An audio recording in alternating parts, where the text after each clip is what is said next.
മാധ്യമപ്രവർത്തകരടക്കം എല്ലാവരും ക്ഷമിക്കണം, ബഹുമാനപ്പെട്ട MLA ക്ഷമിക്കണം. ഈ പരിപാടി റദ്ദാക്കിയിരിക്കുന്നു. കാരണം ഈ പരിപാടി സംഘടിപ്പിക്കുന്നതിൽ മോട്ടോർ വെഹിക്കിൾ ഡിപ്പാർട്ട്മെന്റിലെ ഉദ്യോഗസ്ഥന്മാർക്ക് വലിയ അപാകത സംഭവിച്ചിട്ടുണ്ട്. കേരള സർക്കാരിന്റെ ഖജനാവിൽ നിന്ന് പണം ചെലവഴിച്ച് 52 വാഹനങ്ങൾ വാങ്ങുകയും അത് കൃത്യമായി ഈ കനകക്കുന്ന് കൊട്ടാരത്തിന്റെ മുറ്റത്ത് നിരത്തിയിട്ട് അത് വെച്ച് മനോഹരമായി പ്രോഗ്രാം നടത്തണം എന്ന നിർദ്ദേശം നൽകിയിരുന്നു. ഉദ്യോഗസ്ഥൻ അതിന് യാതൊരു ഉത്തരവാദിത്വം കാണിച്ചില്ല. മാത്രമല്ല, ഈ ചടങ്ങിലേക്ക് വന്നിരിക്കുന്നത് എൻ്റെ പാർട്ടിക്കാരും എൻ്റെ പേഴ്സണൽ സ്റ്റാഫും KSRTCയിലെ ജീവനക്കാരും മാത്രമാണ്. ഒരാളെ പുറത്തുനിന്ന് വിളിക്കുകയോ ഈ പരിപാടിക്ക് വേണ്ടി ഒന്നും തന്നെ ചെയ്യാത്തതുകൊണ്ട് ഉദ്യോഗസ്ഥന്റെ പേരിൽ നാളെ നടപടിയെടുക്കും. ഈ പരിപാടി ദയവ് ചെയ്ത് ക്ഷമിക്കണം. ഈ പരിപാടി ഇവിടെ റദ്ദാക്കുകയാണ്.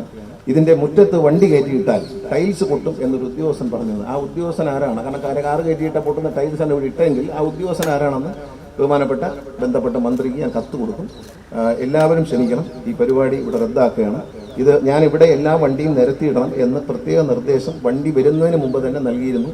അതുകൊണ്ട് മറ്റൊരു ദിവസത്തേക്ക് പരിപാടി മാറ്റിവെക്കുകയാണ്. എല്ലാവരും ക്ഷമിക്കണം. ഒരിക്കൽ കൂടി ഞാൻ ഖേദം പ്രകടിപ്പിക്കുകയാണ്.